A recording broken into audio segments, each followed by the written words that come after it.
बातें से पीछे हट जाओ,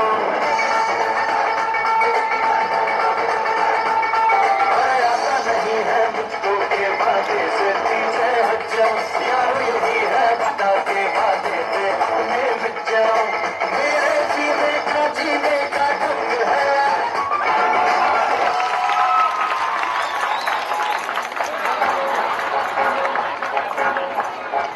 चलो विनंती करीश કે સ્ટેજ પર આવીને એ બાળાઓને પ્રોત્સાહિત કરશે.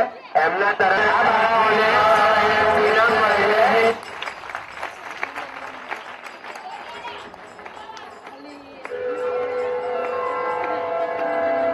પૈસા કરતા વડીલ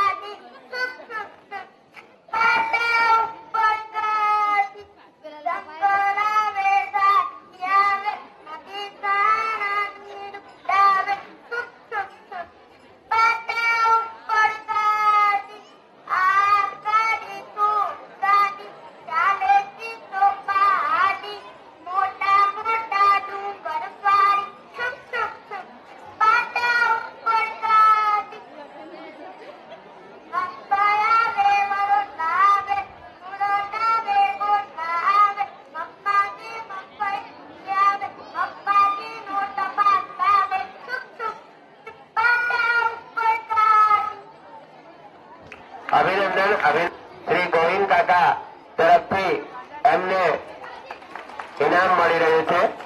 રથયાત્રાની અંદર ભાગ લઈએ અને આપણા ગુજરાતનું જે વિકાસ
बनावेली दुनिया नहीं सुधरे नहीं सुधरे रामा नहीं सुधरे तारी बनावेली दुनिया नहीं सुधरे बनावेली दुनिया नहीं सुधरे बनावेली दुनिया नहीं सुधरे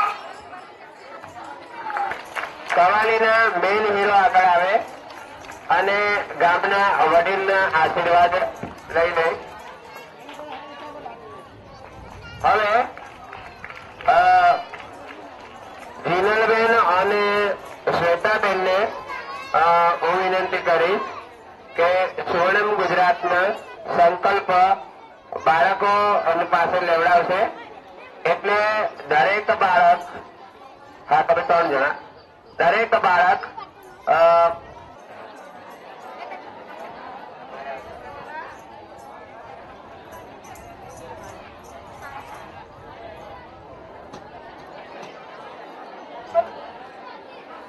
મારો સ્વર્ણિમ સંકલ્પ સ્વર્ણિમ ગુજરાત સંકલ્પ જ્યોત રથયાત્રા પ્રસંગે લેવાના કથા સુકેત સંકલ્પો.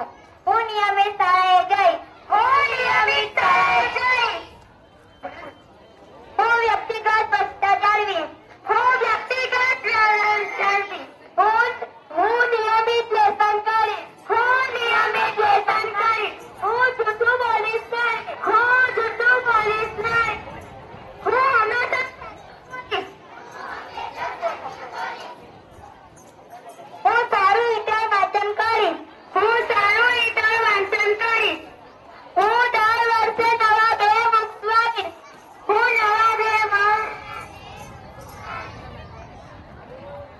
અભ્યાસમાં નિયમિત રહી પરીક્ષામાં વધુમાં વધુ ગુણ લાવવા પ્રયત્ન કરીશ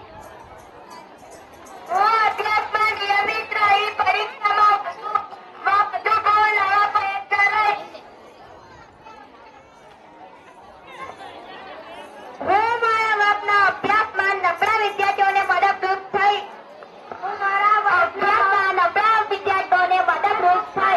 હું મારી શાળાને સ્વચ્છ રાખવામાં મદદ કરીશ હું મારી શાળામાં ફૂલોનું જતન કરીશ અને ફળ ફૂલ તોડીશ નહીં હું મારી શાળામાં ફૂલોનું જતન કરીશ અને ફળ ફૂલ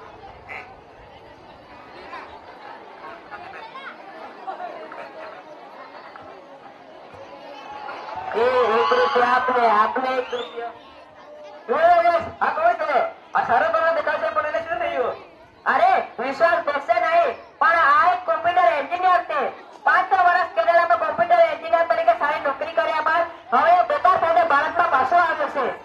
પછી એના માટે પરિણામ થયું. ખરેખર એ ખૂબ જ હોશિયાર છોકરો હતો. આ 1 રૂપિયા પણ અંતે શું કરશે? આ 1 રૂપિયાની હું કોમ્પ્યુટરની ખરીદી કરી. એ કમ્પ્યુટરને હું લૂટ આપીશ.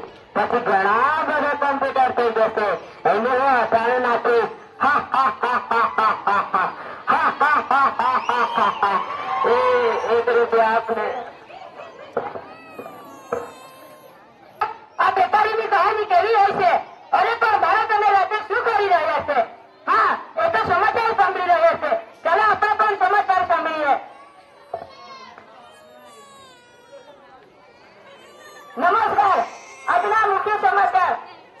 આવતીકાલે 26મી જાન્યુઆરીના દિવસે ગુજરાતના મુખ્યમંત્રી ગાંધીનગરમાં ધ્વજવંદન કરશે. 26મી જાન્યુઆરીના દિવસે પ્રતિજ્ઞા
અરે તે તો તને બસ છે એટલે એકલતા રહેશે.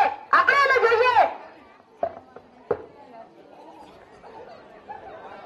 અરે આ તો દેશ છે અને આને લઈ તો ખુદ થઈ જશે. તને પેલા દવાખાને લઈ જઈએ.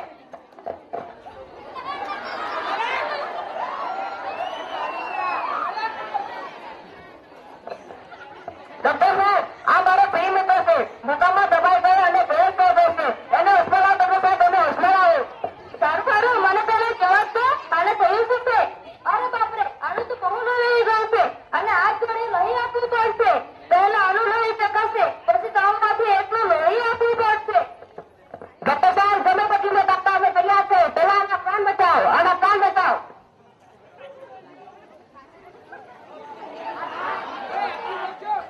આનું લોહી ગ્રુપ બી પોઝિટિવ છે.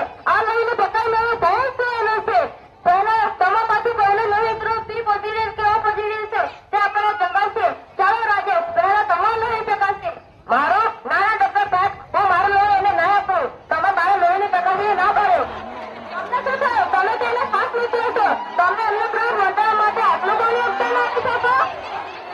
ડોક્ટર સાહેબ એ બધું સમજીશું પણ હું ઓછું છું ડોક્ટર સાહેબ.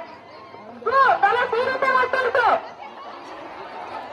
ડોક્ટર સાહેબ મેં દોસ્તોની સંગાતમાં મજા મારવા માટે સિગારેટ પીધી, ગુટખા ખાધા જે પહેલા હું કદી ખાતો ન હતો અને દિવસમાં ઓછામાં ઓછા 8 થી 10 પડીકા લાગે છે અને તે જો મને ન મળે તો મારાથી અંદર દબાશે ડોક્ટર સાહેબ. અને આમ તો રિશ્તો જેના કામ વધશે તો તે કદી પણ નહીં ડોક્ટર સાહેબ. તે કદી પણ નહીં. મને સભા કરો ડોક્ટર સાહેબ. મને સભા કરો. જોઈ મિત્રો આજ તો વ્યસન દિવસે જેમના લોહીમાં ધગધગતું ઉકળતું લોહી છે. જે કોઈ જોઈને ગુસ્સામાં તો કોઈ નિકોટિન યુક્ત આલ્કોહોલ યુક્ત દારૂમાં સપડાય છે અને આ યુવાનો તો બહુ મોટું ગુસ્સામાં જશે.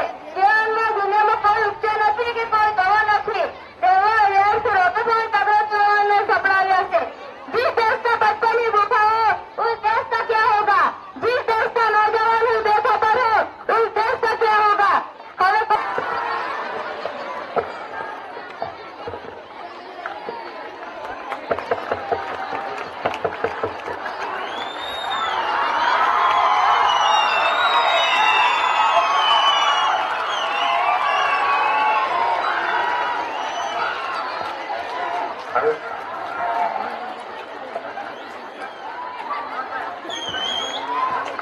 हमें આપણા ભારતની અંદર પ્રવેશી ચૂકી છે. એ બહુ દારિદ્ર્ય દુઃખની વાત છે અને આજના યુવાનો જે આ જુદી જુદી બીમારીમાં તરફી રહ્યા છે અને એ જુદી તેથી હું આવી પ્રતિજ્ઞા લઉં છું કે